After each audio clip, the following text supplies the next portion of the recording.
All right, today I'm going to introduce your very first assignment, and that is the name still life using symbolic objects. And really, one of the main objectives of this project is for me to get to know you a little bit and associate with your name, with some of your likes, and just sort of ease into the process of taking photos. Here's some other main objectives. So for this project, you're going to arrange an assortment of symbolic objects and the letters of your name in a pleasing composition, like you see on the left here.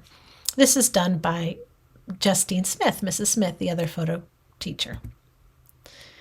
You can complete this assignment in class or at home, whichever you prefer.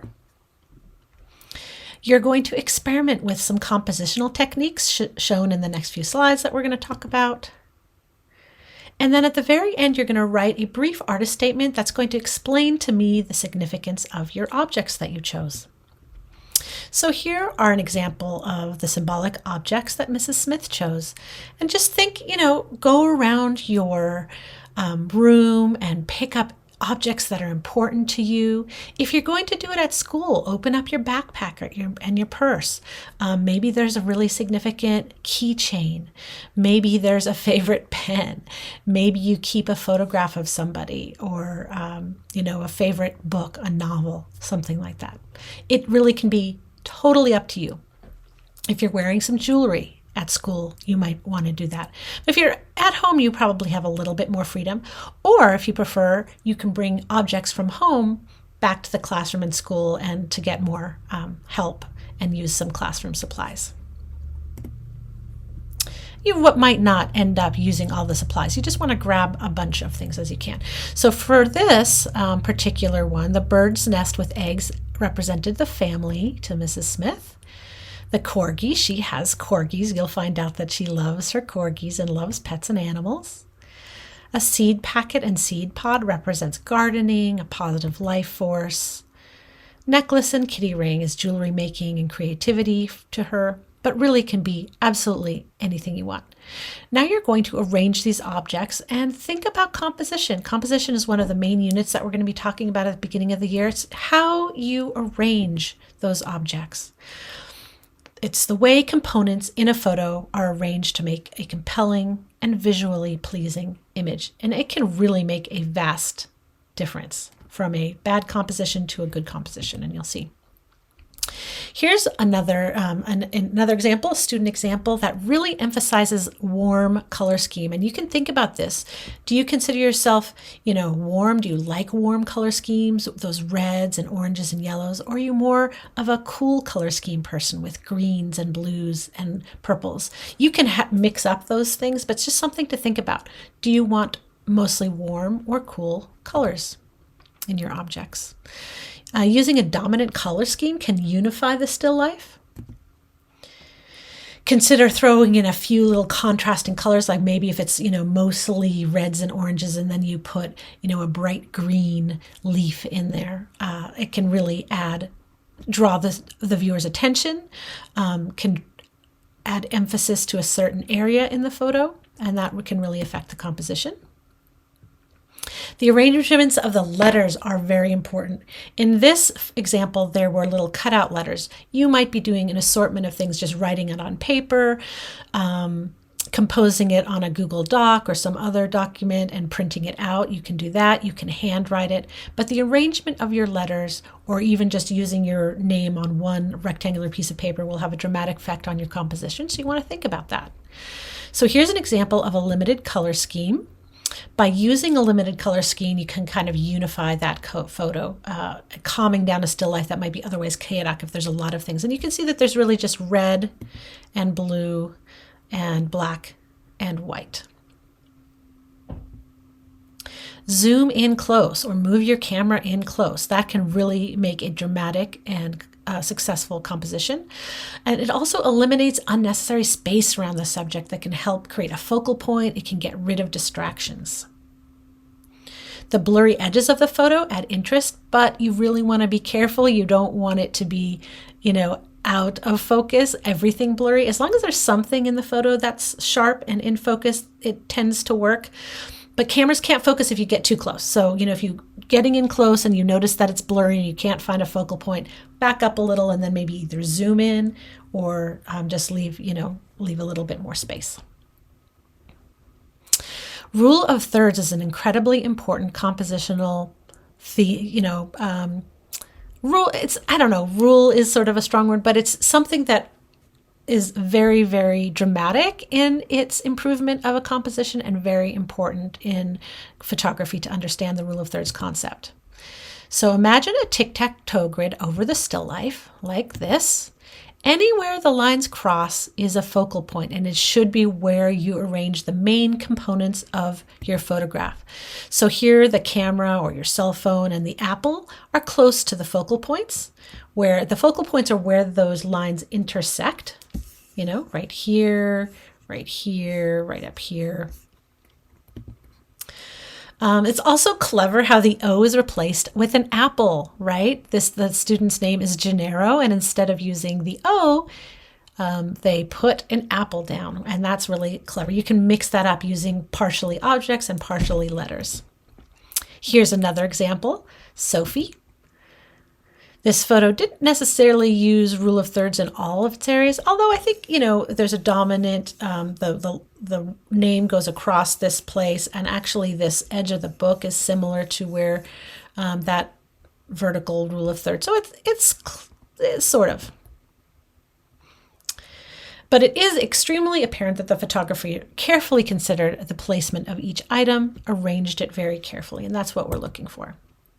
Think about if you want your composition to be vertical or horizontal, up and down or across. Experimenting with arranging your objects in vertical and horizontal is a really great idea. Taking multiple photographs of your arrangement of objects. I highly recommend trying some vertical and trying some horizontal and see which works best. Now, the letters. How are you going to deal with the letters? You can choose from various letter options available from the project in our classroom. We're going to have some letters for you to choose from, but you don't have to use what we have. If you are using our letters, please put them back neatly where they belong when you're finished using them. If you choose to do your project at home and you don't have cutout letters like we do, think of creative alternatives to include your name. If you have stamps, you could stamp out your name. I said earlier, you can make a document, and print it out. You could handwrite it. You could hand illustrate it. Now the background, that's really important. We don't want a distracting background. In the classroom, we're going to set up an easel in our work area, and we'll have some various construction paper colors for you to choose from. And by all means, try some with one color and experiment. Take multiple photos with different kinds of colors because the background color can dramatically affect the feel and the look of your photographs. You're going to clamp the paper to the easel like you see in this photograph. Don't fold the paper. This gentle curve makes a really beautiful, smooth background. So do treat it with care so that other people can use it after you. Lighting is incredibly important. Pay attention how the light falls on the paper. Do you want it a dramatic shadow? Do you want it to be very soft and even lighting? So move those little lights around. If you are in the classroom, then we'll have a light source. But if you do the project at home, then don't worry. You can do it outside. You could do it under a lamp. You could do it in a well-lit room. But just pay attention to that light. Make sure that there's enough light. It doesn't usually work in like a dark bedroom after dark with like just one, fluorescent light above. It doesn't look great. So, find a window to put it next to and think carefully about that. Here's Alicia's.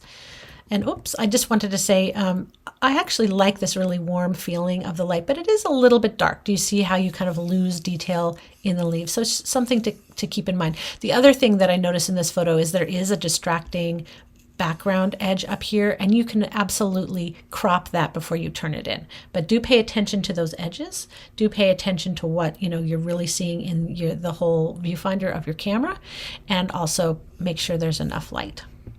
All right, and then try many compositions, move things around, change different colors, change the way that the letters are arranged. the series that you see here on the screen are fairly subtle changes, but you can be dramatic. You could even do a whole nother set of different objects, themed objects. So just try a lot. Yes, move the objects around to different positions. Now, the must do is 10 photos. You must take 10 photographs in various ways, and that will give you a B on this portion of the assignment. If you take 15 photographs, a little more variety, maybe some different backgrounds, that will earn you an A-. And if you take 20 or more photographs, then you'll get an A for this portion of a credit for the photographs in this assignment. Here are some student examples that were completed at home. So he really thought carefully about color. Notice there's blue and red and black and white. I also really get a sense of his personality. I know that music is important to him. Listening to music, playing music. I assume he plays the keyboard and the guitar. So try to find objects that, say something about your likes, your dislikes. And also I noticed that Jeremiah was really paying attention to the background colors. Although there's some different textures back there, it's all sort of beige. Kaylin Campbell. Again, I get a sense of what she's about. Tennis. I think she likes photography because I see the Insta camera. And then also notice these are the artist statements that you'll be writing with your assignment. So I'm not going to read these fully right now, but just know that these examples are here. So when you get to the point in the assignment where you want to write your artist statements, you could come back here and see how these students handled it. Okay, so your assignment, what exactly are you doing here? You're going to take 10, 15, or more than 20 photos, depending on your must do, should do, or aspire to do, and the grade. And you're going to turn them into Google Classroom, all of those photos, we can see that. Evaluate your photos carefully. You're going to look through your whole series and you're going to choose one with the strongest composition, lighting, and so forth, one that you really love. That's your best photograph, and it clearly meets the project criteria. You're going to insert your best photo into a document found in Google Classroom, just a regular Google document. I'm sure you've all done that before, but if not, ask for clarification. And then you're going to write your artist statement under your photo, like we saw in the previous slides. And then you will turn in your final project. And we will be giving you more guidance on your artist statement. Don't worry, that is to come, but we're going to save that for another presentation.